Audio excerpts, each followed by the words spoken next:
welcome to the CDO Magazine interview series. I'm Mark Johnson, visionary co-founder and editorial board chair for the CDO Magazine. I'm also regional vice president and executive leader for strategic data management and analytics at Fusion Alliance, a Midwest regional digital transformation consulting firm here in the United States. Today, I have the great honor and privilege of interviewing Sara Willovit, associate director, product data governance at BD. Sara, welcome to the interview.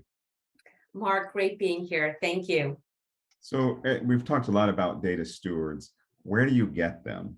What do they look like? What is a data steward? Define a data steward for our listeners. Yeah, so it's challenging. As I mentioned, they're unsung heroes for a reason. It's not something that people normally take on. We're lucky at BD that I have designated data stewards within our BUs that actually create and update the data. Typically, I would say data stewards aren't hired, they're found. You want people that are connected within the business, and that stewardship is a component of what they do, but they've got their finger on the pulse of how is my business driving revenue? What are some things that are critical? What's happening within my business that is, the next vision? So usually you want them really connected to the business. As I mentioned, at BD, I'm lucky because we do have in most of our businesses designated stewards, but then we have in other functions that they're not designated, right? Within marketing, most people their day jobs are marketing, and you have to really find someone who has a passion for data, understands the implications of that, but then also has that functional experience as well. And as to get to your earlier point, finance is probably, from a cultural standpoint, it's easier because they get the whole idea of compliance, whereas other functions, maybe, marketing, they may understand, okay, I want to do omni-channel marketing. I want to have a standard catalog. I really want to have a larger presence, but they may not understand the mechanics of why the data is so important. And I'm going to have to spend my time doing data type work, which I didn't think I had to as within marketing. Right.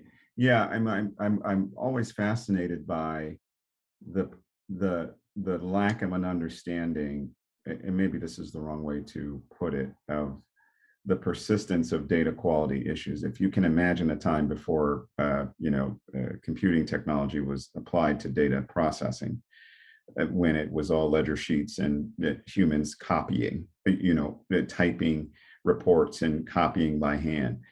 Imagine the data quality errors that were replicated and created in that manual process without any kind of audit balancing control checks that would go on around those data sets. But things weren't as voluminous as they are now. We've kind of gone to this business at the scale of the internet. So the volume of transactions, the volume of data created, the impact is magnified of poor quality data, just simply because of the scale of it. And so it makes essential these kinds of capabilities that you're talking about in this interview within a large organization. And the speed, right? So it's the volume, the speed, the expectations. Your customers are expecting, things so quickly. So it's very fast paced. So even I would say the creative types who may not have seen themselves as really within data or seeing data as important, I believe are getting on board. And you can mix being creative and compliant at the same time. Yeah, and that brings me to the question of value impact. So can you talk to us a little bit about, from your experience at BD, what has been the opportunities presented to you to have tangible measures of value delivered from your data governance program in specific financial terms? So while I can't actually give the dollar value, I do monetize, but I'm not authorized to go into the details of specifics. Sure. I can tell you that, as I mentioned, I look at the CDEs and I align them to the business value. How is this going to drive revenue? How is it going to drive reduction in inventory costs, reduction in transportation costs? So again, when you look at even like something like temp conditions, that's huge for us as it relates to transportation of our product. And I think with the pandemic, everyone sort of now was more cognizant once we understood the vaccines needed to be transported within a certain, that's critical to us. That's, what I live in daily. But overall, I would say definitely you want to monetize the value. And I've got multiple different ways that I slice and dice that information. I have definitely seen increase in efficiency in terms of operational efficiency within our supply chain resulting from data governance. So it was kind of interesting that I had started right in 2019. It was almost a blessing right before the pandemic. So we were able to get our program underway and then worked vigorously, making sure that our needles, got to all the places that, for our customers. But also, I would say decrease in transportation costs, especially with the supply chain challenges everyone's having and inflation that's happening right now. Also reducing our inventory carrying costs and trying to see how we can maximize our inventory, our shelf life across the globe. And then also very much focused on gross margins. Gross margins is something that is a focus to our senior leadership, a focus to our CFO. So I make sure then to align, how can I align the governance to the cash flow and gross margin? Just as an example, I was working with our vendor group and how we could ensure the days outstanding. So our payment terms are consistent, and so we can increase our cash flow through ensuring consistent payment terms, as an example. Yeah. The other point, sorry to mention, is because BD, we're in such a highly regulated industry, Mhm. a lot of my time is also spent working with groups like the Environmental Health and Safety, our regulatory group, to ensure that we have that compliance out there, because the compliance by country is different.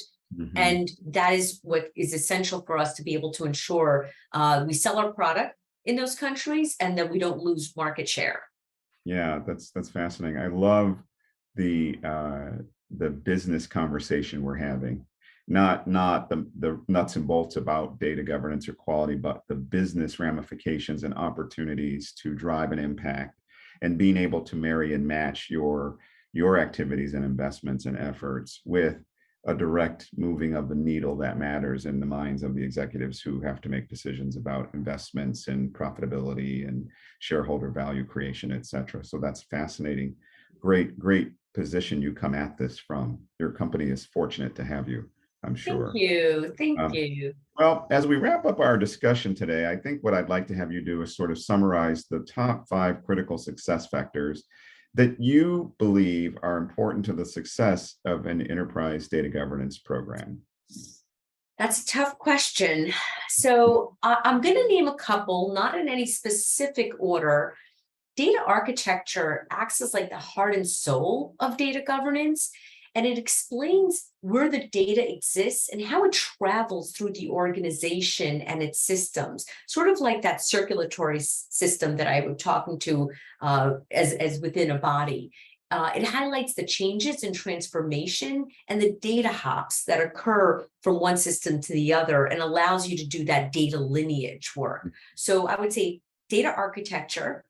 The other would be data quality. Again, I think that's something everyone relates to. So how it's being collected, planned, analyzed, processed, that would be my another area. I would say data software tools. And so while I'm not always one to promote tools, as you'd mentioned, there's such a large volume of data, the speed at which you need to ongoing monitoring it. So in order to have data governance at a large scale, to be able to manage the data across its life cycle and ensuring it's available, it's usable, it's got integrity, it's secure, eventually you're gonna need to have some sort of data management tools.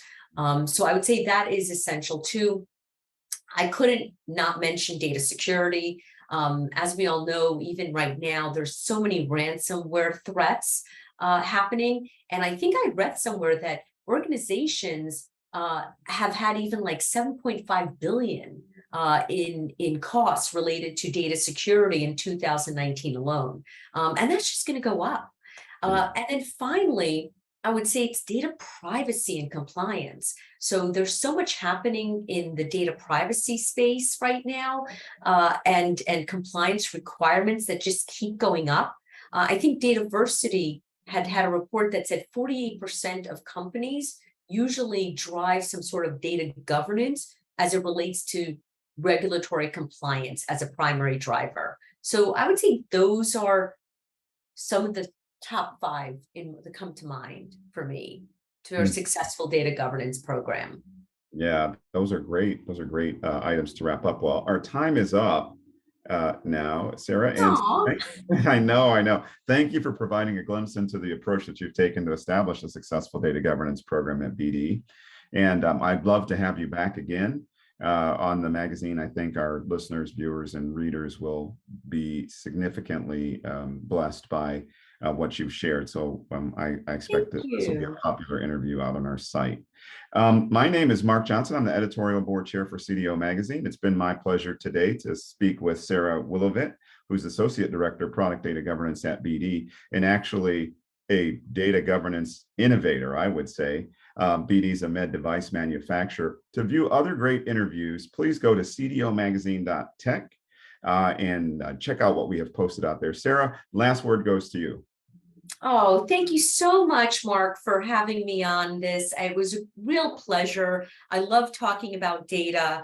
I love kind of the different angles, and I think data's just gotten so important lately. So it's really heartwarming to kind of see now how many people really see the value of our data asset. Yeah, that's really true. CDO Magazine is now consumed in 176 countries around the world, and so it has gone in just 2 short years from nothing to being a global Amazing. force as a voice, and it's because of people like you who share your wisdom. Thank you again so much. Have a great day. Thank you. Have a great day, Mark.